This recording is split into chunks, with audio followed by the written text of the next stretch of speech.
Então, bom dia a toda a gente. Creio que podemos começar, apesar que a sala ainda está um bocadinho vazia, algumas das pessoas ainda estarão no café. O meu nome é Paula Ramos, sou a diretora do estabelecimento regional do Montijo. Agradeço, em primeiro lugar, ao professor Alberto Pinto por me ter convidado a moderar este painel, que já vem desde de manhã e, portanto, que se refere ao tema da saúde nas prisões. Cumprimento também a mesa, os elementos que vão ser os palestrantes deste final de manhã, e iria apresentar, em primeiro lugar, a doutora Dalila Cerejo, que é o primeiro elemento que vai apresentar o seu tema, os programas de intervenção para agressores de violência doméstica em Portugal. A doutora Dalila Cerejo é doutorada em Sociologia, é professora auxiliar da Universidade Nova, portanto, na Faculdade de Ciências Sociais e Humanas, e é investigadora integrada. É coordenadora de mestrado em estudos sobre mulheres da Universidade Nova, é coordenadora do Grupo de Trabalho Desigualdades e Ação Pública e membro da direção do Centro Interdisciplinar em Ciências Sociais, é investigadora sénior do Observatório Nacional de Violência e Género, também na Faculdade de Ciências Sociais e Humanas da Nova, e é ainda vice-presidente da Associação Portuguesa de Sociologia. No seu pós-doutoramento, financiado pela Fundação para a Ciência e Tecnologia, investigou os processos emocionais potenciadores de violência e agressores de violência conjugal e condenados por homicídio conjugal. Faça favor, doutora Dalila. Queria só chamar a atenção, porque referiram-me, alertaram que estamos com muito pouco tempo, que não podemos, portanto, ir além dos 5 minutos cada evento, está bem? No máximo disso. Muito obrigada, senhora moderadora. Muito bom dia a todas e a todos. Muito obrigada pelo convite, pelo honroso convite de estar aqui convosco hoje. Espero conseguir dar uma muito modesta contribuição para aquilo que será o resto do vosso dia e, sobretudo, para os contributos e as ideias e as reflexões que possam levar daqui. E, de facto, nesse sentido, o meu contributo é, de facto, muito parco. E foi-me pedido que falasse um pouco sobre algumas características e alguns elementos que eu acho que vale a pena considerarmos em conjunto e discutir, sobretudo. Talvez eu lançarei apenas aqui algumas ideias que depois possam ser agarradas por vós na discussão. Falarmos um pouco sobre os programas de intervenção para agressores condenados pelo crime de violência doméstica em Portugal. Nesse sentido, deixem-me mostrar-vos aquilo que são alguns dados administrativos sobre o contexto deste tipo de crime, que é um tipo de crime que, como sabemos, é das tipologias do crime perpetrado, portanto, os crimes contra as pessoas, aquele que tem mais ocorrência, e não é assim agora. Eu fico sempre muito espantada quando se fica surpreendido com estes dados, porque de facto é assim há bastantes anos. Estes dados são da Secretaria-Geral da Segurança Interna e, como vocês veem, eu quero fazer aqui dois reparos. O primeiro é que é verdade que há algumas oscilações, é verdade que a altura do Covid, nomeadamente devido ao confinamento e ao isolamento a que todos e todas estivemos votados, afetou do ponto de vista da denúncia. É verdade que em 2022 vê-se ali um aumento, 2022 e 2023 vê-se um aumento das ocorrências. Às vezes perguntam-me, então agora é que a violência doméstica, ou o crime de violência doméstica está a baixar, então agora vai começar a subir. Apesar destas oscilações que vêm do ponto de vista dos dados administrativos e que não nos permitem, porque estas oscilações vêm das últimas 3 décadas, desde que começamos a monitorizar mais este tipo de crime, há uma certeza que podemos ter, e não é se vai subir ou se vai descer, é que com toda a certeza não estamos a conseguir baixar este tipo de crime. Essa é a única certeza que temos, e quando digo baixar, é baixar de uma forma consistente. O outro reparo que eu queria fazer em relação a estes dados é que eles de facto são administrativos, ou seja, contemplam aquilo que são os dados das ocorrências. Entenda-se que são os dados, que são as queixas que chegam às forças de segurança. E nós sabemos, sobretudo, pelos dados das investigações em que Portugal tem sido, felizmente, um bom exemplo pela Europa, sabemos que isto é apenas a ponta do iceberg. Portanto, há todo o fenómeno das cifras negras que as ocorrências não detectam, mas que, do ponto de vista do trabalho que a ciência e também as políticas públicas em Portugal têm feito do ponto de vista do combate a este tipo de crime, felizmente temos 2 inquéritos à prevalência em Portugal, um em 95, na altura coordenado também, entre outras pessoas, pela ex-secretária de Estado, a doutora Elsa Paes, outro em 2007, à violência de género, onde se tenta perceber o contexto da violência doméstica sofrido, o contexto da violência de uma forma geral, aquilo que se conhece pela caracterização da violência de género, sofrido por homens e mulheres, e ambos os estudos são estatisticamente representativos do território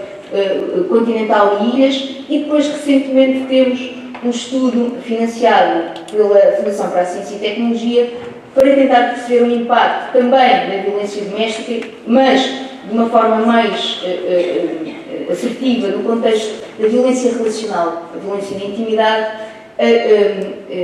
sobretudo à lente do impacto, ou do potencial impacto da Covid. Portanto, estes 2 reparos, que já sei que não foram breves, mas também para começar a enquadrar estes dados administrativos. Queria também, porque isto me vai conduzir depois à restante conversa que trago aqui para vós, falar-vos daquilo que são, partindo dos dados administrativos, ou seja, destes autos de notícia, destas ocorrências das forças policiais, dar-vos a conhecer que em 2022, nós ainda não temos dados para 2023, temos cerca de 25 mil inquéritos findos, dos quais apenas foram deduzidas 5 mil penas. Aqui o que vale a pena ressaltar é que temos quase 64% de crimes desta natureza arquivados, o que é relativamente considerável e que nos levaria a ter uma outra discussão, provavelmente num outro meandro que não este, que é também a importância de formarmos ou de termos mais formação ou darmos mais acompanhamento para esta tipologia, para este tipo de crime que é de facto de uma ocorrência enorme e de uma, como vocês saberão, de uma taxa de reincidência também muito grande. E portanto, fazendo aqui um apanhado de 2012 a 2018, cerca de 80% dos inquéritos de violência doméstica são arquivados, que significa que não transitam em julgado, e aqui também não estão as situações de suspensão provisória do processo, que depois, no qual se enquadram os programas de intervenção para agressor que eu vos venho falar. E, portanto, do ponto de vista das suspensões provisórias do processo, estes são aqui alguns dados relativamente atuais que eu vos trago, e daqui destas suspensões provisórias de processo, talvez valha a pena clarificar que as pessoas integradas, as pessoas agressoras integradas em programas de intervenção estão dentro desta, digamos, desta codificação penal, que é deste enquadramento, que é a suspensão provisória do processo, para que possam, declarando-se como culpados deste tipo de crime, de violência doméstica, para que possam então frequentar estes programas de intervenção no contexto da violência doméstica. Um bom sinal é que, de facto, os programas de intervenção têm estado a ser cada vez mais frequentados. Isso dá uma possibilidade, de facto, de intervenção e de trabalho ou de ressocialização que se pretende com estes programas, com estes agressores. Vale a pena, talvez, de forma muito breve, falar de algumas tipologias, quando falamos em agressores no contexto da violência doméstica. De que é que estamos a falar? E, portanto, no contexto da violência, e reforçando aqui a importância de alguns estudos nacionais e internacionais, o que eles têm salientado é que as características fundamentais estão alicerçadas no exercício da violência no contexto da intimidade, e que, sobretudo, e esta é uma das bases também dos frames teóricos que deram origem aos programas de intervenção com agressores, sobretudo alicerçado nas questões das assimetrias de poder. Assimetrias de poder, eu não gosto de usar o termo homens e mulheres, mas entre modelos, normas e valores de masculinidade e de feminilidade. E, portanto, há aqui algumas características que vale a pena ter em consideração quando falamos deste tipo de agressor no contexto de violência doméstica. As questões do controle coercivo e social, que nós percebemos com o estudo da Covid, que o isolamento dentro de casa reforçou ainda mais o controle coercivo e o isolamento social das pessoas vítimas, aquilo que nós conhecemos como o Power and Control Will, que certamente vos é familiar, também é meio, sobretudo é meio prisional. A questão do ciúme e da posse. E o ciúme e a posse é central na forma como nós vivemos no Ocidente a intimidade. E que depois, provavelmente muito do ponto de vista daquilo que é produção qualitativa e quantitativa, facilita o exercício da violência, mas já lá iremos, e também a questão da imposição dos códigos de conduta que têm ainda a ver com esta Power and Control Will, e que basicamente estão também estão por base nesta lógica transversal assimétrica de género. E, portanto, compreender a violência doméstica é fundamental ser feita a partir do agressor. Durante muito tempo, a ciência, sobretudo nas ciências sociais, evitou, por variedíssimas razões, o estudo do contexto do agressor em violência doméstica. E ele é fundamental, porque senão é como uma moeda. Se olhamos para um lado, não conhecemos a história toda. E, portanto, trabalhou-se fundamentalmente a partir da vítima, e do ponto de vista dos problemas sociais bem, porque estão numa situação em que precisam de uma intervenção imediata, mas nunca conseguiremos ser profícuos na análise e na compreensão deste fenómeno, que já é complexo, sem percebermos também, ou sem termos dados sobre o comportamento do agressor. Há várias tipologias, nós em Portugal também, o professor Rui Abrunhosa é uma referência a este nível. Monroe e Stewart têm uma tipologia proposta para este tipo de agressores, que é relativamente antiga, mas ela continua muito atual, até porque foi muito usada através daquilo que foi o desenvolvimento depois dos manuais psicoeducacionais. E este modelo tipológico que estes autores propõem tem, no fundo, algumas dimensões que permitem diferenciar estes agressores de outras tipologias. A gravidade dos atos perpetrados contra as parceiras, a severidade, se quiserem, se o exercício de violência, e isto é fundamental, é apenas confinado ao espaço da casa e da família, onde está presente sempre esta questão da assimetria de poder entre modelos de masculinidade e feminilidade, ou se o exercício da violência é também perpetrado fora de casa, e a existência ou não de distúrbios de personalidade ou presença de indicadores de psicopatologia ou sociopatia. Esta é, no fundo, uma adaptação das propostas dos autores. Eu queria só chamar ali a atenção para um dado, que é ali a questão do abuso de álcool ou drogas. Durante muito tempo pensou-se em Portugal, e não só, que este tipo de crime, a violência doméstica, a violência no contexto da intimidade, porque a violência doméstica não é só a violência no contexto da intimidade, mas toda a violência no contexto da intimidade é violência doméstica. Pensou-se que havia aqui uma correlação entre o consumo de álcool e drogas e a perpetração deste tipo de crime. E o que percebemos pelos estudos nacionais e internacionais é que não quer dizer que não haja alguns contextos ou alguns agressores que praticam violência sob o efeito destas substâncias, mas não são de todo a maioria, e esta tipologia aponta, entre outros dados, essa mesmo. Portanto, o agressor no contexto da intimidade é tipicamente um agressor no contexto da família, no contexto relacional, como aqui foi dito na mesa anterior. Sendo por isso a questão, ou aliás, eu penso que é do público, a questão relacional entre indivíduos. É por isso menos provável que este tipo de agressor manifeste tendências violentas fora deste contexto. Portanto, o poder, cá está, manifesta-se através do uso da violência, mas no contexto da intimidade da casa e da família. Normalmente, sem registro criminal, os estudos do Dr. Rui Abrunhosa também, em parte, demonstram isso, e sem indícios de psicopatia ou sociopatia até. Poderão, e este aqui é um elemento que a ciência ainda não conseguiu provar, do ponto de vista das estatísticas, estes estudos não são fáceis.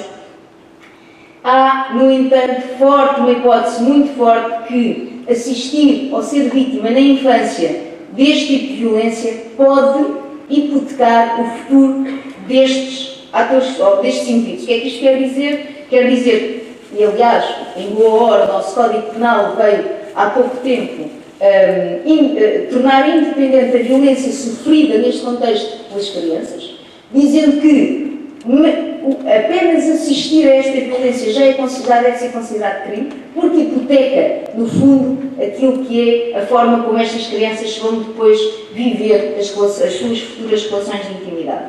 Aquilo que chamamos a violência de género aprendida. Senhora moderadora, quanto tempo tem? Sim. Muito bem, eu acho que consigo. Então, não posso deixar de vos falar daquilo que é o Duluth Model, o modelo Duluth, que foi implementado primeiro no Canadá, e é um grande referencial daquilo que se conhece hoje como o CORE, o AMA da intervenção com os agressores. E ele cunha que o comportamento agressivo no contexto conjugal o modelo analisa os agressores do ponto de vista da interpretação ou da instrumentalização do ciúme, também dos déficits relacionais do agressor com a vítima, que se põe como hipótese que venham dos contextos de violência doméstica presenciada ou sofrida na infância, e, aliás, a doutora Celina Manita, que é uma autoridade quanto a estas questões dos agressores, diz que os agressores no contexto da violência doméstica não são pessoas com problemas de saúde mental ou de traços de sociopatia ou de psicopatia. São agressores, são pessoas com modelos de masculinidade exacerbados. E, portanto, o modelo Duluth parte desta análise. Obviamente, relacionado com esta questão, as questões da percepção disfuncional sobre o género. Quando eu ali atrás falava da imposição dos códigos de conduta do agressor em relação à pessoa vítima, quer salientar precisamente isto. Desde a indumentária, se pode usar ou não maquiagem, o tipo de corte de cabelo que se tem, as relações sociais que é permitida à vítima estabelecer ou não com os outros, é tudo controlado do ponto de vista relacional, do ponto de vista desta assimetria de género entre estes intervenientes. Os estudos demonstram bem uma naturalização, e esta parte é difícil depois de trabalhar com os agressores. A naturalização do exercício de violência está subjacente à ideia que o exercício da violência foi algo aprendido e, portanto, naturalizado na inculcação e na socialização daquilo que são os modelos de masculinidade. E, portanto, há também, seguidamente, uma imputação da responsabilidade da violência à vítima. A vítima fez algo que despoletasse o exercício da violência, nomeadamente a não correspondência ao ideal de feminilidade. E, portanto, a consideração que é legítimo por parte do agressor, a consideração que é legítimo o recurso à violência, e a maioria dos agressores em programas de intervenção, tanto no contexto nacional como internacional, como eu já vos disse, demonstram comportamentos violentos apenas no contexto da conjugalidade e ou da família, não exibindo tendencialmente, ou na grande maioria dos casos, qualquer indício de distúrbios psicológicos. Bom, Espanha é um grande exemplo ao nível do trabalho com os agressores, e falo, e também Espanha lidera do ponto de vista das políticas públicas, trabalho com os agressores, nomeadamente no Conselho da Europa, falo através de trabalhar com os agressores construções sociais de género distorcidas, que valorizam o uso de ferramentas de violência, de controle, de subordinação das mulheres aos homens, e também trabalhando com os agressores a naturalização e a aceitação do uso da violência enquanto recurso. Em Portugal nós temos também um programa Contigo. Eu conheço melhor programa Contigo é mais aplicado nas ilhas, nomeadamente nos Açores. Eu conheço melhor o contexto do programa que estudei mais afincadamente, é o PAVD, o Programa de Intervenção para Agressores Condenados por Violência Doméstica. E, basicamente, se vocês lerem um pouco, até lá um folheto descritivo do PAVD, fala-se da necessidade de trabalhar a responsabilização da prática do ato violento. É um programa que tem 18 meses, são 20 sessões, e há aqui uma questão que eu vos queria falar, que é para mim central. No primeiro módulo, o programa é guiado por um manual psicoeducacional, e no primeiro módulo aparecem à cabeça as questões de género. E, portanto, são trabalhadas as questões de género como poder, ou associadas à questão do poder e do controle, a questão dos papéis sociais de género, da socialização, mitos e falsas crenças que tenham a ver também com o género. É verdade que assim o é. Também é verdade que, em 18 meses, estas 20 sessões são distribuídas por sessões de 2 horas. Sendo que a sessão que trabalha estes contextos que têm a ver com o género é a primeira, e no global é uma sessão que ocupa, de facto, durante estes 18 meses, 2 horas.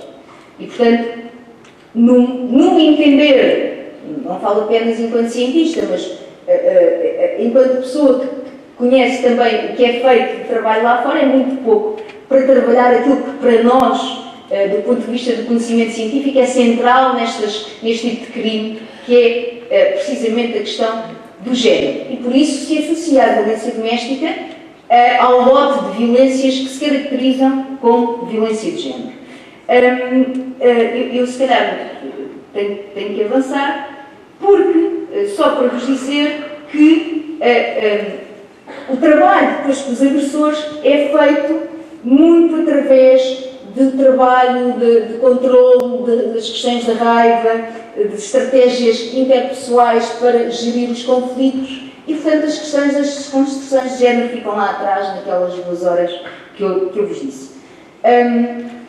O que é que eu gostava de terminar dizendo? É que qualquer abordagem específica e direcionada para o crime de violência doméstica deve assumir que os modelos, deve assumir na sua base, ou como parte importante e fundamental, a questão dos modelos e valores de género hierarquizados. É, aliás, por essa base que o Duluth Project nasceu, e é nessa base que, aliás, os programas de intervenção em Portugal começam. Há aqui também, vários autores assinalam a base, ou a causa primária do uso deste tipo de violência, que tem a ver, precisamente, pela violência de género preemida, que pode vir da infância, mas, sobretudo, pela lógica da assimetria de género e, sobretudo, como é que se vive a intimidade entre modelos de masculinidade e feminilidade. Vou terminar, senhora moderadora. Só vos queria dizer o seguinte. É fundamental para isto, para percebermos como é que o género está aqui alicerçado, olharmos para as questões do ciúme. Como o ciúme está associado ao controle do outro, ao controle da vida do outro, à imposição de códigos de conduta no outro.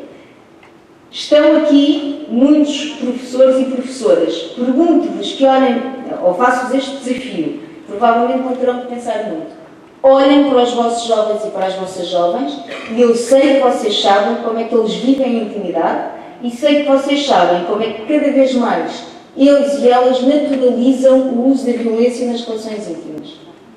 Sobretudo através desta instrumentalização do ciúme, que depois propicia ao controle. Como é que eu sei? Basta olharem, e eu certamente sei que já o fizeram, para os dados dos últimos estudos que têm a ver com a violência no namoro em Portugal. E como eles e elas acham razoável controlar os telemóveis dos parceiros e das parceiras, alguns atos de violência física e até, em alguns casos, a naturalização de algumas práticas que cabem na tipologia da violência sexual. E, portanto, vou avançar, concretizando, dizendo que, por estas razões que eu penso ter aduzido, espero que de forma clara, deixar aqui a mensagem que é fundamental no trabalho de intervenção com os agressores. A intervenção do ponto de vista da desconstrução de estereótipos de género. A maioria destes agressores, em contexto de programas de intervenção, são agressores apenas no espaço da casa, da família e da intimidade. E uma outra nota: não nos basta saber quem faz ciência a nível da violência doméstica, quem está na sociedade civil, quem está nas escolas. Não nos basta saber quantos agressores entram no PAVD e quantos cumprem os 18 meses. Precisamos saber quantos cumprem os 18 meses e que não voltam a reincidir. Porque isso é que é o fundamental. E é preocupante porque temos um estudo de 2022, que infelizmente, por mais que se tente, não conseguimos ter acesso direto a ele, que faz uma avaliação do impacto do PAVD, mas que nunca nos diz, efetivamente, dos agressores que vão sendo acompanhados, quantos é que não reincidem. E se a violência doméstica é dos crimes, ou o crime com mais reincidência em Portugal e também em outros países, essa informação é fundamental. E, portanto, são estas notas que eu deixo, Senhor. Obrigada pela sua tolerância e obrigada pela vossa atenção.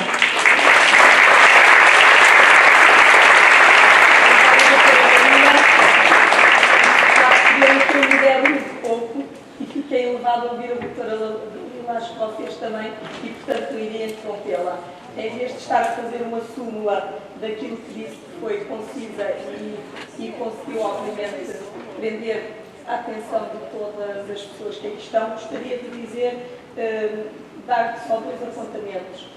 A violência doméstica no EP do Montijo é muito relevante. O número de reclusos que se encontram em reclusão por esta tipologia de crime é muito relevante, é grande relativamente à restante população prisional. Eu falo alto, acho que me ouvem a mesma. E é transversal à idade e à situação sociocultural. Isto representa o meio livre, digamos assim. Referir também que aplicamos programas dirigidos a agressores por violência doméstica.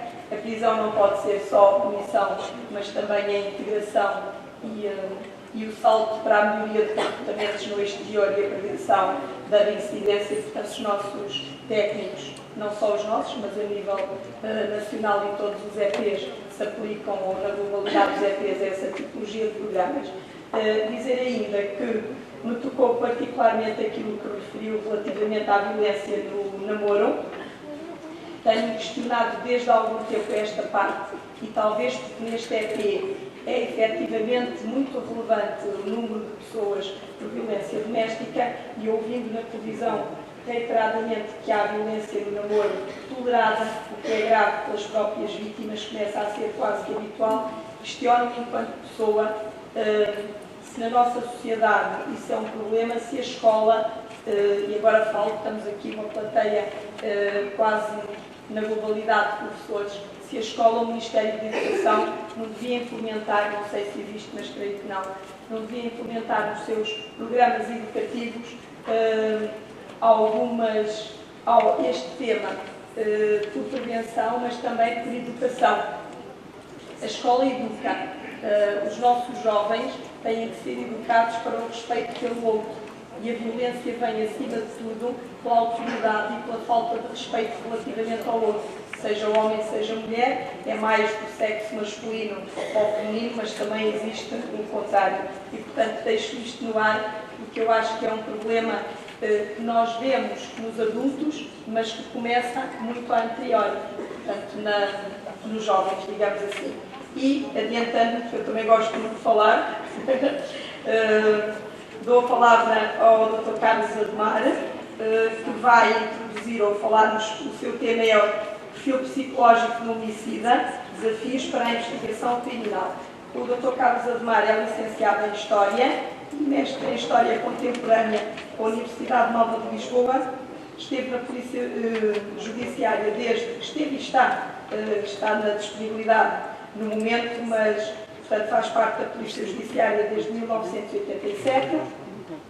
Exerceu funções na secção de homicídios na Diretoria de Lisboa e, desde 2006, foi colocado no Instituto de Polícia Judiciária e Ciências Criminais como professor residente. Portanto, quer dizer que é o formador da nossa Polícia Judiciária, não é? Transversal de todos os elementos. Durante vários anos foi também professor convidado em várias universidades e institutos e tem ainda obra publicada como romancista e historiador. Faz favor, professor.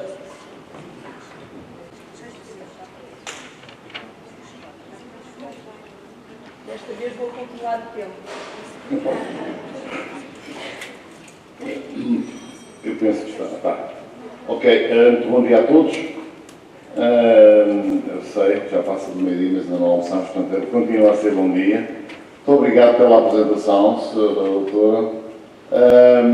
Começo por agradecer o convite para estar presente neste congresso e felicito a Associação Portuguesa de Educação nas Prisões pelo evento, que tanto quanto sei é raro, não conheço outro, e portanto estão de parabéns. Tudo quanto, e penso que todos concordamos com isto, tudo quanto vem em prol da melhoria da reinserção social é sempre bem-vindo, e penso que eventos como este vão nesse sentido e, portanto, os meus parabéns. Sobre mim, de facto, eu trabalhei na Polícia Judiciária, estou de facto na disponibilidade há cerca de 2 anos. Estive 20 anos na Diretoria de Lisboa a trabalhar nos homicídios, na secção de homicídios, e depois 15 anos a trabalhar no Instituto. Enfim, aquilo que posso, não sendo eu da área da psicologia, aquilo que posso dizer sobre o tema que me foi proposto é, no fundo, enfim, um cruzamento destas duas atividades, ou seja, a experiência que fui adquirindo no contacto com os homicidas, no âmbito da investigação criminal, e depois as leituras e as reflexões que tive que naturalmente fazer para preparar as matérias para dar as minhas aulas. Bom, então, eu para não fugir muito ao tempo, porque sou disciplinado por princípio, preparei um texto que vou passar a ler. Nada melhor que começar com boas notícias. Mata-se cada vez menos em Portugal. Já fomos uma cidade mais violenta do que somos. Isto parece que foi a contrariar a doutora Dalila, mas depois podemos esclarecer melhor isso e esmiuçar um pouco quando o debate se assim entender, naturalmente. Entrei para a polícia em 87, como já foi dito, e em 88 estava a trabalhar nos homicídios. Por essa altura e ao longo da década dos anos 90, atingimos os números mais altos de homicídios desde que há registros.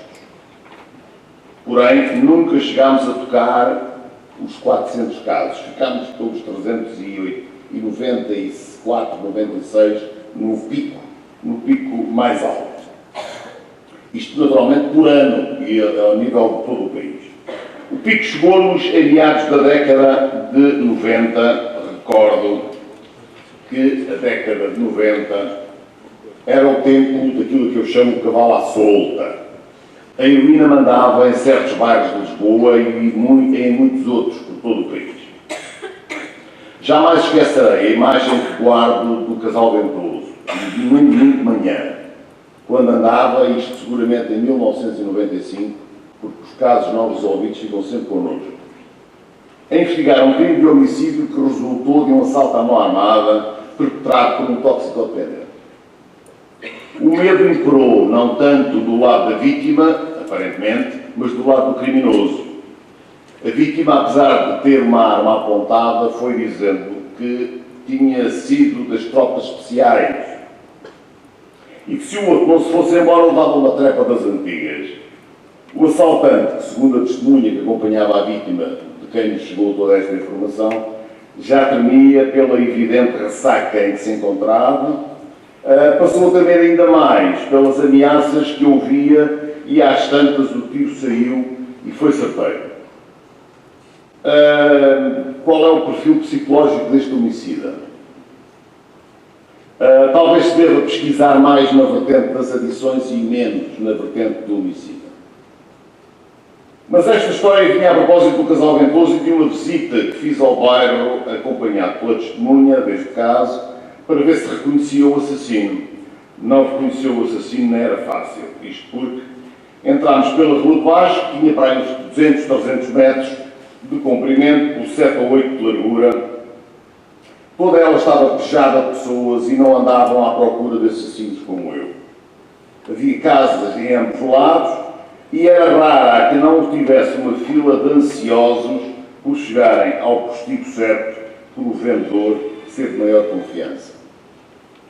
Este era o cenário naqueles tempos e é claro que à medida que o problema da heroína se foi atenuando, o número de homicídios foi-se reduzindo todos os anos muito significativamente. Tanto que chegámos aos dias de hoje com um número de homicídios inferior a 100 por ano. Vai oscilando de ano para ano, como é normal, mas só um ano, nos últimos 6 ou 7, voltou a ultrapassar essa marca e ainda assim ligeiramente. Num dos anos chegámos a tocar os 70 casos por ano. E entre nós, entre os investigadores, já brincávamos com o futuro negro do desemprego espreitado. Um fim de semana animado no Rio de Janeiro ultrapassa facilmente este número que em Portugal atingimos ao fim de um ano. Além da redução drástica do consumo de heroína, o que é que aconteceu na sociedade portuguesa para que os índices de criminalidade violenta baixassem tão significativamente nas últimas 2 dezenas de anos, ao ponto de alguns tipos de crimes violentos terem praticamente desaparecido? Assaltos a bancos, carrinhas de valores, estações do CTT, finanças. Há quanto tempo não ouvimos falar deste tipo de crimes? Os fatores que contribuíram positivamente foram vários, desde logo as medidas de segurança de instalações que os organismos adotaram, que inviabilizam ou dificultam muito a possibilidade da prática de crimes sem grandes riscos para quem os comete. Mas também os métodos técnicos e científicos que foram postos ao serviço da investigação criminal na Polícia Judiciária, no Laboratório de Polícia Científica e no Instituto Nacional de Medicina Legal, entre outros, que conseguem hoje dar respostas que, quando eu entrei para a Polícia Judiciária, não passavam de ficção científica. Para regressar ao tema, os perfis criminais de homicídios ditos comuns podem ser ferramentas úteis, que muito podem ajudar na resolução dos casos, mas não devem ser hipervalorizados na investigação. Considero mais importante alterar as condições que potenciam o crime, como foi o pacote legislativo de descriminalização do consumo de droga e que impôs o programa de metadona para os erenómanos, isto no final do século 98, 99, por aí. Por um lado, dificultar a prática do crime violento em tecnologias de segurança, por outro, e continuando a apostar no desenvolvimento de técnicas e ciências de apoio à investigação criminal. Conseguindo conjugar tudo isto, é seguramente o caminho certo, mais eficaz. Meus senhores, minhas senhoras, tenho para mim que o homicídio é o único crime que qualquer pessoa, qualquer um de nós, pode cometer. Quase sempre as circunstâncias com que nos vamos cruzando ao longo da vida é que são um fator determinante. E ao dizer isto, estou mais uma vez a relativizar a importância dos perfis psicológicos de homicidas no âmbito da investigação criminal. O homicídio é um crime de resultado. Quer isto dizer que a esmagadora maioria dos homicídios são cometidos para a obtenção de um outro resultado, uma qualquer vantagem, seja para a prática ou encobrimento de outros crimes, sexuais, por exemplo, resistência da vítima, o medo de ser denunciado, contra o património, por acidente, que acontece muito, por medo do autor ou da vítima ou para provocar o medo. Seja por aspectos ligados à incapacidade de levar a vítima a permitir a possibilidade da obtenção de um qualquer resultado. Quase todos os crimes de homicídio têm um móvel, uma razão externa ao ato de tirar a vida. Apenas uma pequeníssima parte destes crimes o não têm. São os praticados por pessoas com psicopatologias graves, não tratadas. Alguém que, de faca em riste, a vai usando contra quem passa, ou dispara uma arma de fogo indiscriminadamente. Todos somos potenciais vítimas.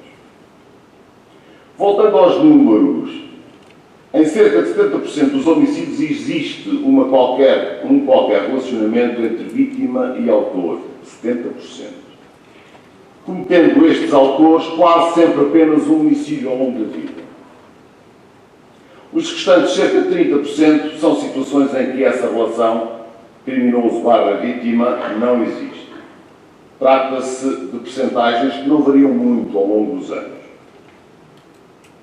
No primeiro grupo, devemos incluir os crimes que resultam de abusos sexuais que o autor pretende encobrir, os que resultam da violência doméstica e entre familiares e vizinhos.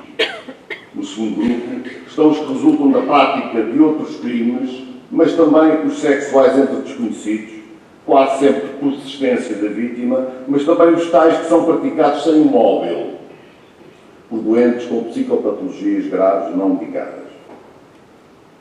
Procurando ir ao encontro do tema onde esta apresentação foi inserida, saúde nas prisões, como já perceberam, sou parte em boas notícias. Se os criminosos/doentes de que atrás falei são facilmente referenciados, mais difícil é perscrutar o quadro mental dos chamados normais, a esmagadora maioria dos homicídios. Pessoas obsessivas, controladoras, impulsivas, perfeccionistas, que tendem para a inflexibilidade, capazes de esconder as emoções, vamos cruzando com elas nas nossas relações interpessoais e não significa que venham matar alguém. Ainda assim, são características que podem ser difíceis de detectar, particularmente para pessoas sem treino específico, sendo que a graduação dessas características só mesmo especialistas a podem aferir. Por outro lado, há pessoas serenas, ditas razoáveis, dotadas até de valores humanistas, socialmente integradas, presas por terem morto alguém.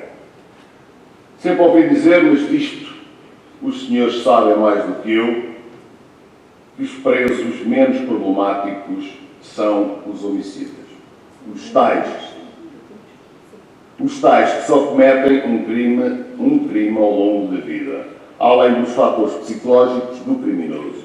Não podemos nem devemos excluir os fatores sociológicos e culturais no fenómeno do homicídio.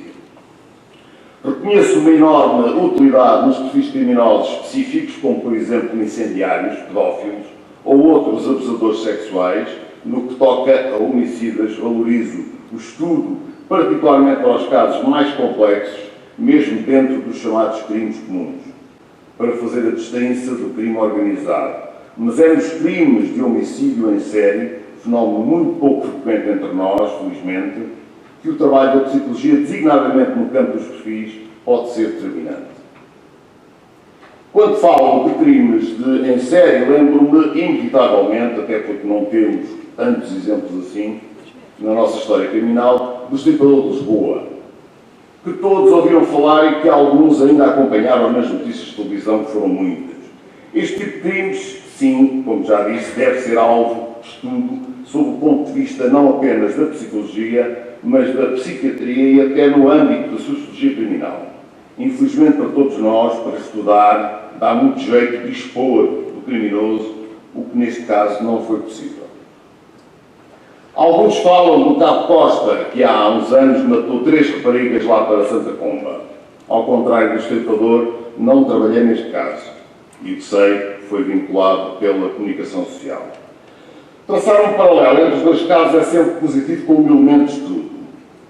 Mas, na minha ótica, tem poucos pontos de contacto, porque o Cabo Costa tinha claros intuitos sexuais. Portanto, o que temos aqui é um abusador sexual que depois matou como fuga para a frente. Entenda-se, para não ser denunciado. Ou seja, se ele não fosse conhecido as vítimas, provavelmente não as mataria. O Estripador não. Pode ter havido outros contornos em que a componente sexual pode não ser o mais relevante, se teve relevância. Como é sabido, as vítimas eram prostitutas e se num caso foi feita recolha de sêmen, nos restantes 2 nada foi encontrado. Basta isto para deixar a dúvida se os vestígios recolhidos eram do agressor ou de clientes anteriores. No Estripador está em causa principalmente os danos corporais provocados nas vítimas, muito além do necessário para provocar a morte, abrindo a possibilidade de a morte ter sido apenas o caminho para chegar a algo que nunca saberemos. Que passava, passava pela destruição que foi sempre em crescendo da primeira para a última e o que denota um ganho de confiança assinalável. E, no entanto, segundo psiquiatras com quem falámos na altura sobre o perfil do criminoso, no seu dia-a-dia seria uma pessoa dita normal, com as suas rotinas, o seu trabalho e seus eventuais contactos. Passando aqui um bocadinho à frente. Mesmo sem formação académica na área, a psicologia está sempre presente nos contactos que vamos tendo ao longo de uma investigação. Não apenas para os suspeitos, mas também as testemunhas em sede de entrevista e interrogatório, mas também as vítimas. Temos de ter a capacidade de saber falar com os mortos e não apenas sobre os momentos finais da vida, mas também para conhecer a pessoa que foi. Particularmente perante crimes em que estamos a zero e sem perspectivas de poder avançar, ou seja, quando não temos qualquer ponta, qualquer novelo para fechar, partimos para a chamada autópsia psicológica à vítima. Tentamos conhecer a pessoa com magia perante determinadas situações, com os outros e consigo. O que é que gostava e detestava, conhecimento tão profundo quanto possível. Obtida esta informação, podemos especular sobre o que uma pessoa com tais características faria naquele local, àquela hora, nas condições em que foi encontrada e como foi ali parar.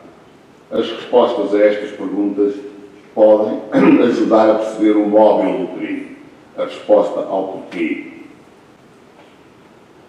Se eu, enquanto investigador, souber o que procuro, tenho um caminho, perco menos tempo, porque posso excluir o que não me interessa. Esta é a mais-valia de conhecer o móvel, mas também o perfil psicológico de quem cometeu um crime. No entanto, temos de ter a certeza de que estamos a excluir o que deve ser excluído. No caso de um homicídio, pela natureza do próprio crime e a certeza de que qualquer pessoa pode cometer, a exclusão de um suspeito deve ser suportada por elementos de prova inquestionáveis ou, segunda hipótese, por um conjunto de fatores indiciários de que o perfil psicológico poderá fazer parte por ser incompatível com o do suspeito. Mas confesso sempre com algumas reservas. Fico por aqui e muito obrigado pela vossa atenção.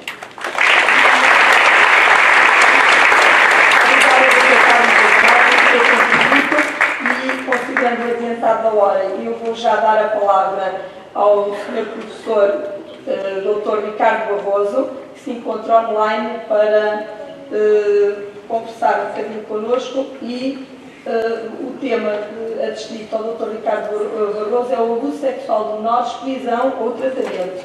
Vou encurtar também a sua apresentação pedindo-lhe desculpa, porque é muito grande e se for ler tudo em termos de apresentação, sou capaz de utilizar 5 minutos dos 15 que ele tem. Portanto, Dr. Ricardo Barroso é psicólogo clínico e forense, é professor associado na Universidade de Trás-os-Montes e Alto Douro, é investigador do Centro de Psicologia da Universidade do Porto, desde há vários anos dá especial atenção aos processos de avaliação e intervenção clínica nos comportamentos agressivos em jovens adultos e em especial no âmbito da violência sexual.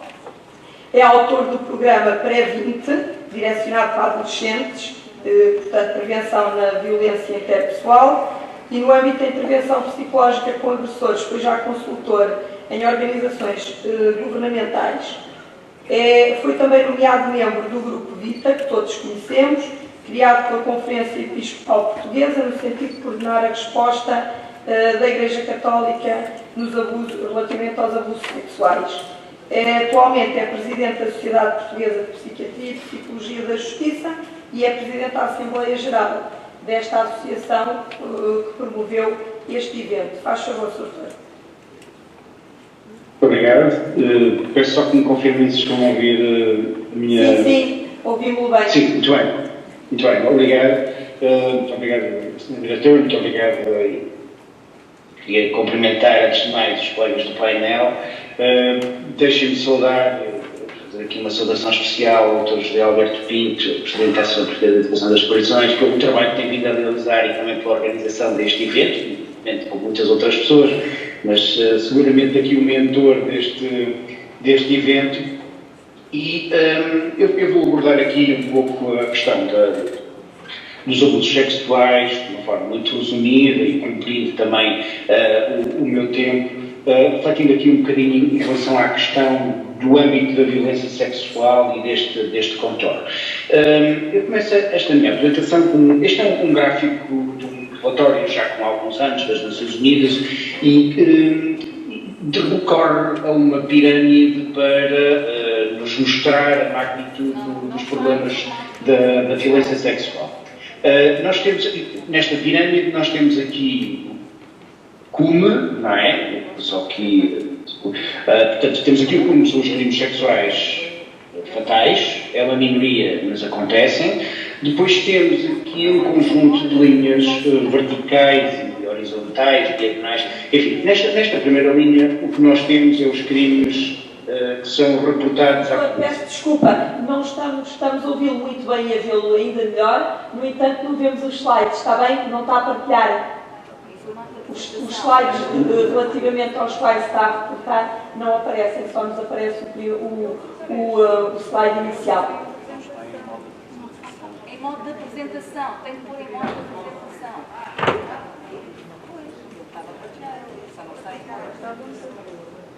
Creio que terá no computador vir modo apresentação. E agora tem que ir passando, à medida que vai falando, introduzindo cada um dos slides, tem que ir clicando, passando. Pode-me informar.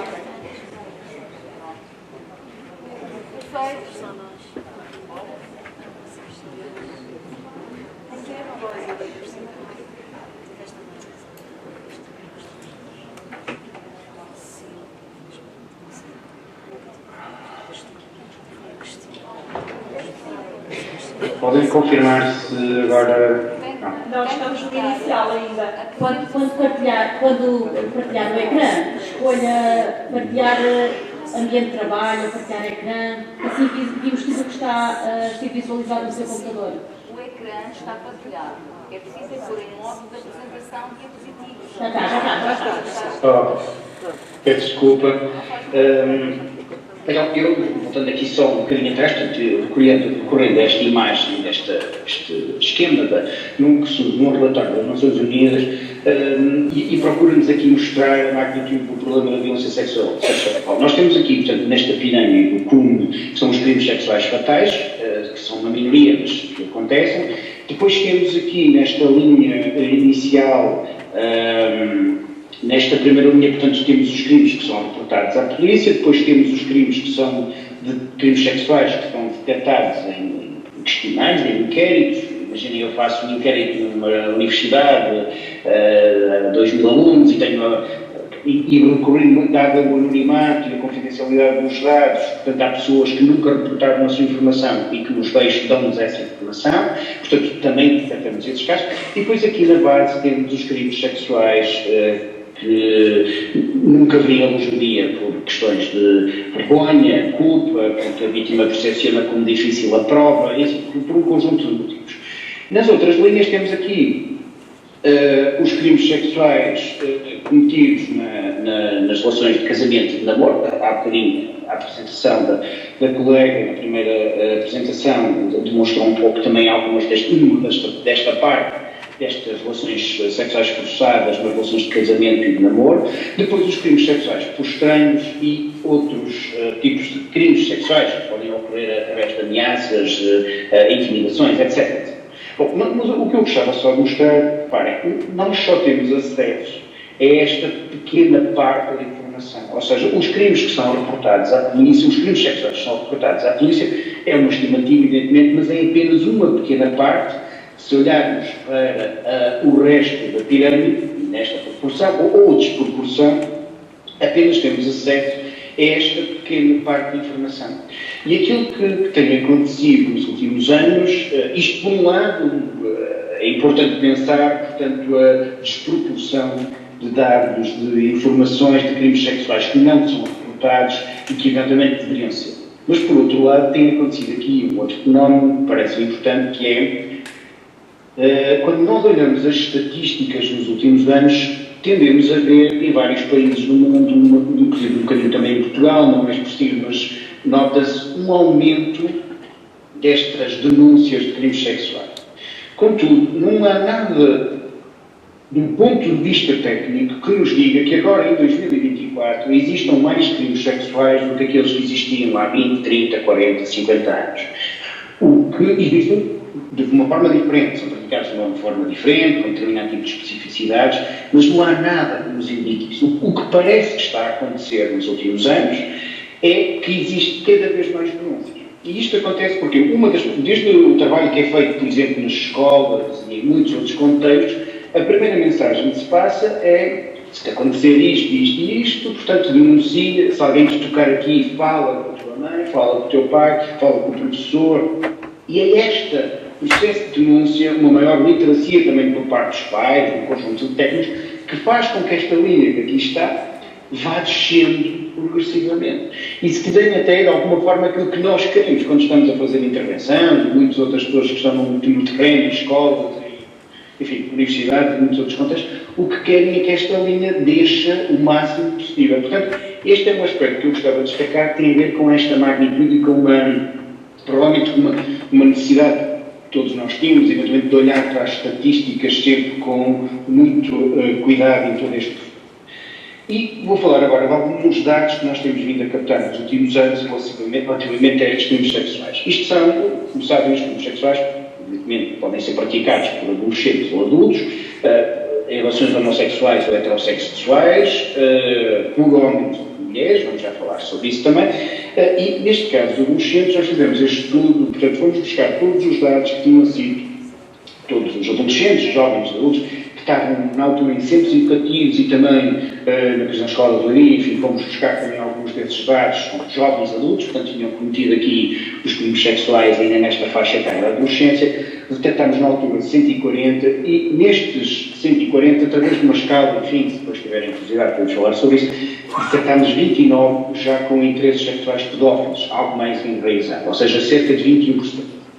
É muito provável que estes jovens tenham entrado no sistema, tiveram uma sua medida e já tenham saído do próprio sistema. E não houve, se calhar, nenhuma intervenção a este nível. Depois fizemos um outro trabalho com adultos.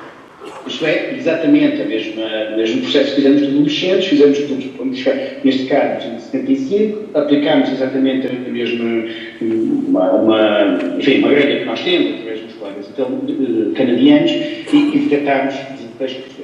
Há muitos destes, até pela gravidade do tipo de crimes sexuais, há muitos destes adultos que ainda devem estar, enfim, a cumprir a sua pena. Mas a probabilidade de muitos destes casos não estarem a ter acompanhamento psicológico, sabendo que nós temos cerca de 16%, pelo menos que nós detectamos, com interesses sexuais pedófilos, e que se calhar vão terminar dentro de pouco tempo, alguns anos, e depois vão regressar à comunidade, sem que tenha havido intervenção, é para nós também motivo de alguma preocupação.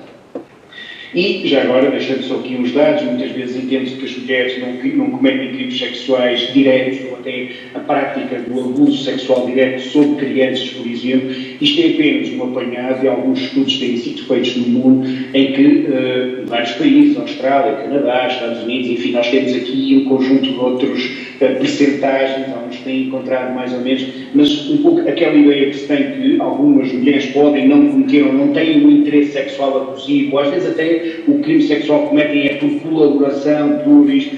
Na verdade, nós temos encontrado isto. Há um estudo muito interessante, feito por uma outra colega, a professora Joana Carvalho, da Universidade de Aveiro. Ela fez um primeiro estudo na Universidade do Porto, foi em 2022, só com estudantes universitários, e detectou cerca de 10-12% dessas estudantes universitárias assumiam, de forma anónima, assumiam terem praticado abuso sexual na sua história. E estamos a falar de pessoas na ordem dos 20 e poucos anos, em termos de média. Portanto, Isto só para dizer que é um assunto que, evidentemente, podemos também falar. Bom, em relação ao comportamento abusivo, eu vou avançar aqui alguns aspectos, mas gostava de centrar-me só porque é que isto é preocupante.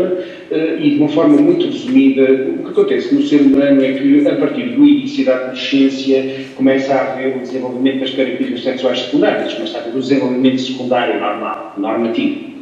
E este desenvolvimento normativo, paralelamente ao aquilo que nós chamamos de um desenvolvimento sexual psicológico. E começam a surgir ao longo do desenvolvimento, eu estou a falar do desenvolvimento normativo, digamos assim, do ser humano. Ao longo desse desenvolvimento físico, paralelamente a um desenvolvimento psicológico, em que começam a surgir as convulsões sexuais, isto é, as fantasias sexuais, determinado tipo de estímulos que ativa o indivíduo, começam a surgir determinado tipo de interesse. Há pessoas que determinado estilo, por exemplo, os abdominais, ou olhar para as nádegas de outra pessoa, ativa sexualmente, para o outro isso não diz nada, mas começa a surgir este tipo de desenvolvimento normativo. Em alguns casos, por um conjunto de motivos, neste momento não temos tempo também para hoje detalhar, estes interesses começam a surgir, mas de uma forma desviante. Isto é, esse interesse, os impulsos, os estímulos que gerem essa ativação sexual começa desde o início. E voltando só aqui um bocadinho atrás, o que nós temos é que esses interesses sexuais tendem a manter-se, seja os normativos, seja os desviantes, ao longo de toda a vida. Portanto, e esta é uma das, com alguma redução aqui ocular, mas isto é uma das questões que nos preocupa no sentido da necessidade de haver essa intervenção. E agora, focando-nos então no tema, para terminar, gostava só de terminar aqui com este ponto, que é, em 2017 surgiu uma polémica muito grande no contexto inglês, mas que nos ajudou a perceber melhor muito o processo de intervenção junto das pessoas sexuais. É que, enfim, num processo de mudança governamental, um novo equivalente ao novo Ministro da Justiça decide fazer uma auditoria a todos os programas de intervenção e detecta dentro dos conjugais, sexuais, etc., portanto todos, mas a equipa que ficou com a análise dos programas de intervenção sexual, de intervenção com abusadores sexuais no contexto inglês, detectou uma coisa preocupante, é que não só o programa de intervenção que estavam a fazer, não só o programa não melhorava, como no caso dos indivíduos com interesses pedófilos e violadores, piorava os sintomas.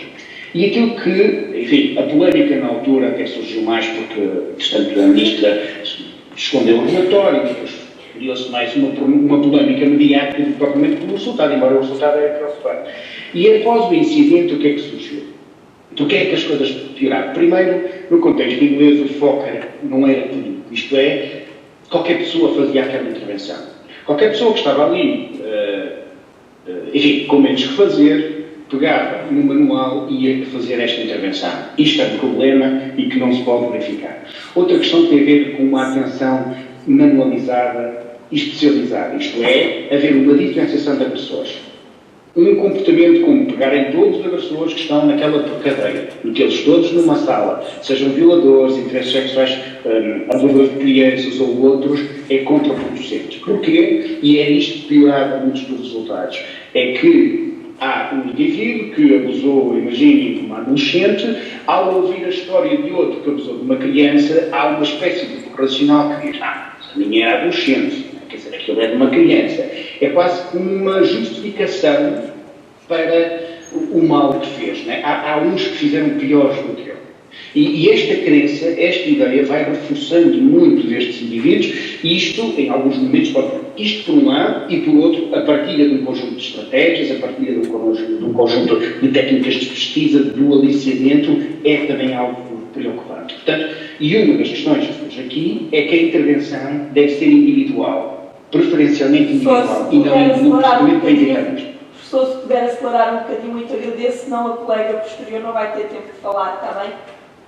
Ok, vou já terminar. Mas isto é só para, no sentido de percebermos a intervenção, o limite da intervenção do ponto de vista de prisional e na comunidade. E uma das questões que eles focam também tem a ver com a importância dessa intervenção na comunidade.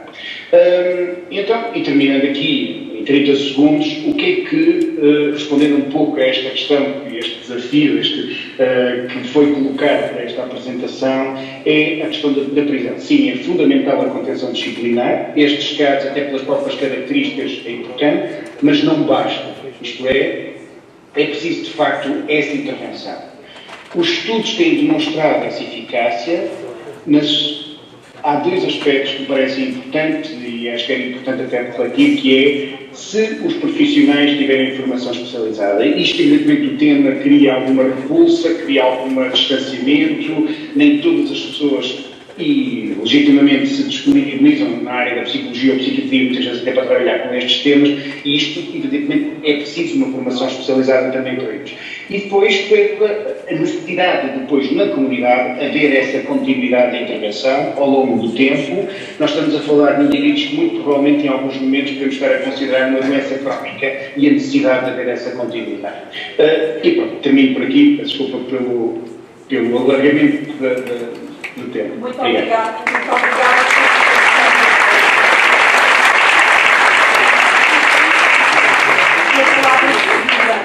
A doutora Silvia Vasconcelos é médica veterinária, licenciada em mestre pela Universidade de Trás-os-Montes e Alto Douro, doutorou-se na mesma Universidade em Ciências Veterinárias, no ramo biomédico, com a tese sobre os benefícios dos animais para a saúde física e mental da população idosa. Realizou pós-graduação em comportamento animal no Instituto Português de Psicologia. É também pós-graduada em terapias assistidas por animais no Instituto Universitário de Ciências Psicológicas, Sociais e da Vida. É ainda pós-doutoranda na mesma área, com um trabalho realizado no EP de Funchal, com animais de abrigo, para inferir sobre os benefícios deste convívio, particularmente quanto à diminuição dos níveis de ansiedade e agressividade numa amostra populacional de reclusos ou reclusas.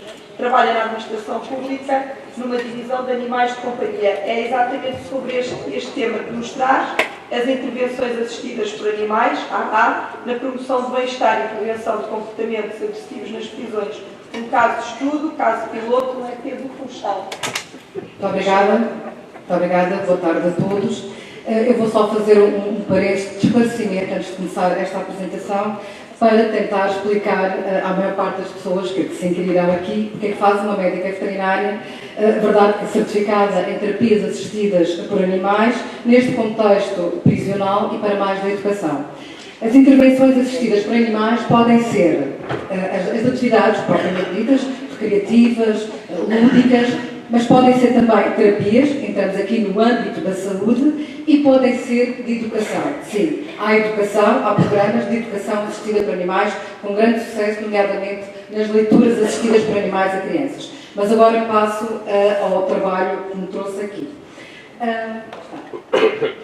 Portanto, este trabalho, já diz o título, foi um trabalho para inferir até que ponto é que o convívio, a interação com o animal, sob o ponto de vista terapêutico, mas não só, pois verá, poderá contribuir para promover o bem-estar e prevenir comportamentos agressivos num grupo de reclusas, estou a falar de uma população feminina, num estabelecimento prisional do Funchal.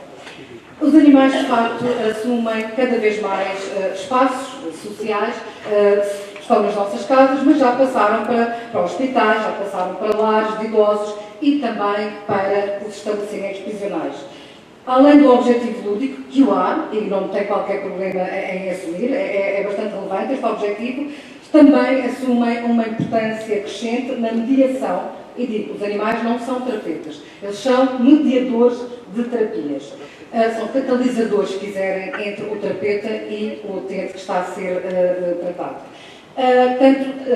Já há também, estes objetivos também já passaram para os estabelecimentos prisionais, em vários estabelecimentos prisionais do mundo inteiro, desde a Europa até os Estados Unidos, e de facto com resultados muito bons e muito promissores. Que benefícios, afinal, é que tem este tipo de intervenções com animais para a população reclusa? São vários, eu sou daquelas pessoas que gosto muito de falar, então quando tenho motivação e paixão pelo tema, enfim, é difícil calar, mas eu prometo que vou cumprir. Portanto, são relevantes este tipo de intervenções na redução de comportamentos agressivos e impulsividade nestas pessoas. comprovadamente podem contribuir, e isto é um dos grandes objetivos dos estabelecimentos prisionais, da tutela prisional, que é diminuir a menor taxa de reincidência desta população no âmbito da agressividade propriamente dita, que foi a variável que estudei, por tudo aquilo que se possa imaginar. Já foi aqui falado, a grande prevalência da ansiedade nestes locais, a grande prevalência da depressão destas pessoas. Ora bem, por tudo isto é lógico, é consequente que, de facto, haja um grande elevado risco de suicídio, de autoflagelação e autoagressão nesta população reclusa e também há uma maior prevalência, um maior risco de violência contra o outro, nomeadamente as pessoas, os outros reclusos, mas também os funcionários dos estabelecimentos prisionais. Então, este tipo de intervenções revela-se como uma estratégia inovadora, no nosso país ainda é inovadora, ainda se pode considerar, mas também uma estratégia humanizadora, e esta é a parte mais importante, que é de baixo custo e que comprovou-se, mesmo através deste trabalho, de um pequeno contributo, como devem imaginar, comprova-se que, de facto, promovem e ajudam na prevenção e no controlo da agressividade num contexto prisional. As terapias, de facto, as terapias para animais dão um forte contributo para diminuir as taxas de violência nas prisões. Eu aqui passo, muito rapidamente, a menções bibliográficas de alguns autores que estudaram isto há muito mais tempo do que eu, ajudam a lidar melhor com a raiva e a tornarem-se estas pessoas menos violentas, ensinam-os ou ajudam-os a tornarem-se mais compassivos, mais empáticos, menos violentos, isto através do animal e que obviamente se pode, extrapola-se para os seres humanos, portanto, para os nossos pares humanos, diminuem as taxas de agressão e incidentes de violência na população reclusa. Isto está fundamentado também sob o ponto de vista médico, sob o ponto de vista fisiológico, na medida em que promovem esta interação animais-humanos, aumentam as endorfinas, baixam o cortisol, portanto, baixando o stress, aumentam o relaxamento e o nosso bem-estar. E na população reclusa, obviamente, é isto que também pode acontecer. Melhora-lhes o humor e, ao focalizarem-se no animal, desviam-se provavelmente de outras intenções de foro agressivo ou de outra natureza qualquer que não contribua para o bem-estar destas pessoas. Então, o objetivo deste trabalho de investigação foi aquilo que já vos adiantei, saber, afinal, que influência tem um animal na promoção do bem-estar e na diminuição e prevenção dos níveis de agressividade de uma população reclusa. Obviamente que há sempre objetivos paralelos e derivados das investigações, não é só uma questão que nos orienta, e um dos objetivos foi também de fomentar o bem-estar, sobre tudo isto, a qualidade de vida da população reclusa que participou neste trabalho, dar-lhes uma resposta que normalmente, uma população que normalmente está mais sujeita a problemáticas de saúde, como já aqui foi dito, e de exclusão social, e também promover a consciencialização social, científica, académica. Há muitos poucos trabalhos académicos nesta área, em Portugal então não se encontra quase, ou não se encontra e não encontramos, se alguém souber, por favor, diga-me. E mesmo noutros países que já vêm a trabalhar com isto desde 1981, com esta temática, é muito pouca a produção académica. Às vezes custa estarmos a fazer um trabalho e, de facto, andarmos a partir pedra e a explorar, mas também é muito desafiante. Mas também sensibilizar a tutela, sim, a tutela dos estabelecimentos prisionais do nosso país. Em relação à metodologia, como é que portanto, é qualitativa? Teve que ser, porque esta amostra era muito pequena, são só 6 reclusas, mas é o universo do estabelecimento prisional do Funchal, neste momento são 8, salvo erro.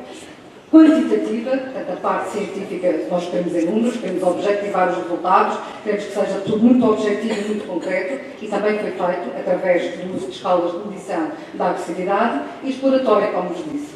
Realmente foi, porque estamos a falar de pessoas, estamos a falar de animais, ou seja, estamos a falar de matéria biológica que induz muito, em termos de resultados, à subjetividade. E não é mal que o seja. Não é mal, é natural que assim aconteça neste tipo de trabalhos. Ou seja, esta metodologia conjunta, de facto, permitiu à investigadora ter uma maior percepção de todo este contexto, toda esta dinâmica social, académica, no contexto prisional.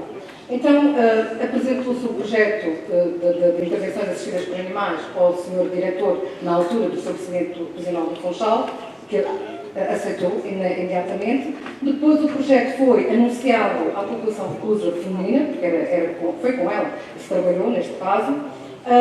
Além disso, fez-se um cartaz e divulgou-se um texto sobre o trabalho que nunca tinha acontecido lá, e para baixo, sob o ponto de vista também da investigação, num boletim que é a voz, que, salvo seja, acho que é da Direção-Geral de Prisões. O trabalho foram 12 sessões, desde junho até outubro. Fez-se uma sessão piloto. Eu não consigo que se faça este tipo de trabalho sem que haja uma sessão piloto experimental. Obviamente para explicar todas as regras inerentes, sim, porque havia regras, como é óbvio, inerentes à conduta de todas as sessões, e a regra mais importante das intervenções assistidas com animais é uma: nunca fazer mal ao animal. Ou seja, o bem-estar dos animais, às vezes quando digo isto choca um bocadito, não tem nada de desumanização, mas o bem-estar do animal neste tipo de intervenções é o mais importante. E, neste caso, a população reclusa teve que ser ensinada e educada para o cuidado com o animal. Porque se isto falhar, falha todo o programa. Aqui o cartaz foi divulgado, aqui portanto, o texto, o boletim em voz, e aqui o estabelecimento prisional do Funchal. Ainda na sessão piloto, fez aquilo que tem que se fazer, obviamente, e para mais neste tipo de contexto. Não só se aplicou os instrumentos da investigação, portanto, para medir a agressividade antes e no fim do trabalho, mas também de entregar declarações de confidencialidade por parte da investigadora, declarações de consentimento por parte das pessoas que participaram no trabalho, inclusive para captação de imagens e utilização para fins académicos, e todas as sessões foram avaliadas. O que é que se fazia lá nestas sessões? Ora, as atividades insistiram na aplicação de jogos que têm reconhecimento internacional no âmbito das intervenções assistidas por animais. No entanto, quis ir mais além, foi mais além, sempre aplicando o animal. Ou seja, introduzi portanto, atividades de leitura, portanto, lá está, entra aqui a educação, e de dramaturgia, também entra a educação e entra a exploração de emoções, isto tudo feito através dos animais. Foi, no fim do programa, entregue um certificado de participação a todas elas, isto para os fins que elas considerassem, nomeadamente para os fins judiciais e dos seus processos penais, para apresentarem declarações ao juízo, não sei muito bem como é que essas coisas ainda se processam. Foi feito um crachá para memória futura do projeto, do programa, e também foi feito por elas, iniciativa delas, um trabalho que já vos vou mostrar. Esta foi a entrega dos certificados pelo Sr. Diretor-Geral das Prisões e Reinserção Social. O crachá ficou para elas, ficou ao cuidado do Sr. Comissário, para depois lhes entregar à saída, porque, enfim, é um material cheio, tem um objeto importante, um alfinete. E este foi o trabalho de iniciativa delas, assinado por todos, que ficou na história do estabelecimento prisional de Funchal. E quem eram elas? Eram estas senhoras, que não está tapada é psicóloga, que colaborou, porque as intervenções assistidas por animais são atividades multidisciplinares, portanto, se eu queria fazer terapias, eu não sou profissional da saúde humana, portanto, eu tenho que devo recorrer a um profissional da saúde humana para poder aplicar este tipo de projetos. Todas sexo feminino, já disse, só no site, nacionalidade portuguesa, média de idade 37, escolaridade, como aqui já foi dito, é muito baixa, algumas estavam desempregadas, uma era massagista. Em relação portanto, ao Estado Civil, eram solteiros, uma era viúva, quase só uma que não tinha tido animais, uma tinha medo de animais, no entanto, ao longo, porque obviamente isto foi sempre de caráter voluntário e isso foi bem demarcado ao longo de todas as sessões, só faz o que quer, como quer, ninguém foi forçado a absolutamente nada. Mas também não fazia sentido absolutamente nenhum, como é óbvio. E então falava desta senhora que tinha medo de animais, ao longo das sessões não tinha, absolutamente não tinha medo nenhum do animal que foi usado. Eu já falo, questões da saúde alguma depressão, alcoolismo, às tais adições, também outras adições à mistura, muita ansiedade, a maior parte tomava medicação para a ansiedade. Ai, vou depois. Doutora, 5 minutos. Sim, ouvi. Obrigada. Foram definidos critérios de exclusão e de inclusão, obviamente, para escolher a amostra. Esta foi a fera utilizada no trabalho. É Conchita, que já tinha trabalhado comigo com os idosos, portanto já tinha um historial e tinha todos os requisitos necessários para um animal de assistências a terapias por animais. Isto é um instrumento, eu vou passar à frente. Digo-vos que é um instrumento que é utilizado, o instrumento que é o BEPAC, que é utilizado em contextos forenses, muito utilizado, para avaliar a agressividade, os níveis de agressividade de pessoas adultas, nomeadamente no contexto dos estabelecimentos prisionais. O trabalho decorreu sempre num pavilhão polivalente, as sessões tinham sempre uma componente de promoção do tal bem-estar do animal, também sessões de treino, sempre com reforço positivo, e foi importante marcar isto: não se castiga um animal se ele não fizer, reforçamos positivamente. Esta é a mensagem também que tem que se trazer aqui para estas pessoas. Obviamente que as atividades eram sempre planeadas e resultaram em vários trabalhos que eu passo agora. Isto são trabalhos feitos por elas. Encontrei uma escritora lá, escrevia muito bem, era a Emma. Isto é um poema de sua autoria. Este é o exemplo de uma sessão que eu não vou alongar, porque de facto não tenho tempo, mas eu posso facultar, se a APM assim quiser, posso facultar o trabalho a quem quiser, sem qualquer problema. E os resultados, felizmente, isto é a nossa glória da investigação, foram todos positivos em todas elas. Os nomes que aqui estão, atenção, são fictícios, e em todas as questões de agressividade. E a avaliação foi boa, crescentemente aumentar a avaliação por parte delas, a avaliação que eu fazia para tentar monitorizar o trabalho, estava a funcionar, se não. E eu vou já terminar, porque de facto não tenho tempo para muito mais, mas esta para mim é a parte mais importante do trabalho, é a tal avaliação subjetiva. Portanto, objetivamente os resultados foram bons, todos positivos. Parte subjetiva, o que é que elas gostaram mais das sessões, o que é que mudariam para melhorar as sessões, o que é que melhorou nelas, interiormente, pessoalmente, durante todo o processo. E estão aqui as várias respostas, que os posso adiantar. Nenhuma achava que deveria melhorar, não havia nada para melhorar. A que mais que motivou a continuar este trabalho no estabelecimento prisional de Funchal foi quando disseram que estar aqui fazia-nos esquecer que estávamos na cadeia. Só gostava isto, depois já que o trabalho tem sido positivo.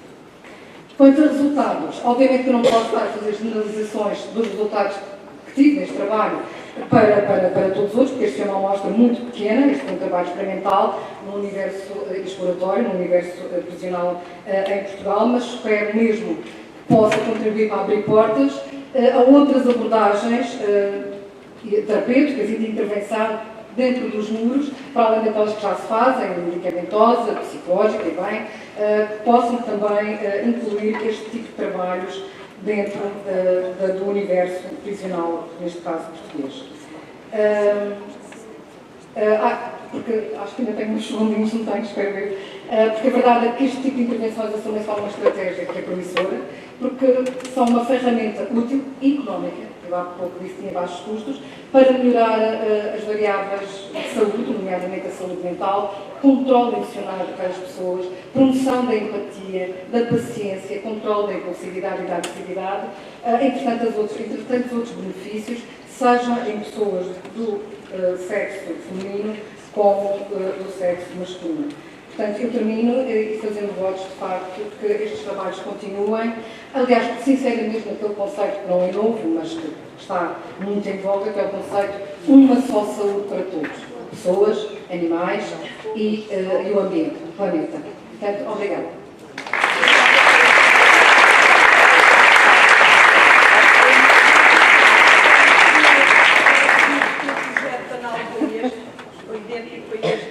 Também no Estabelecimento Prisional de São Francisco do Bispo Feminino, e eu, enquanto enquanto diretora do Estabelecimento Prisional de Tis, tive também uma proposta dos mesmos elementos.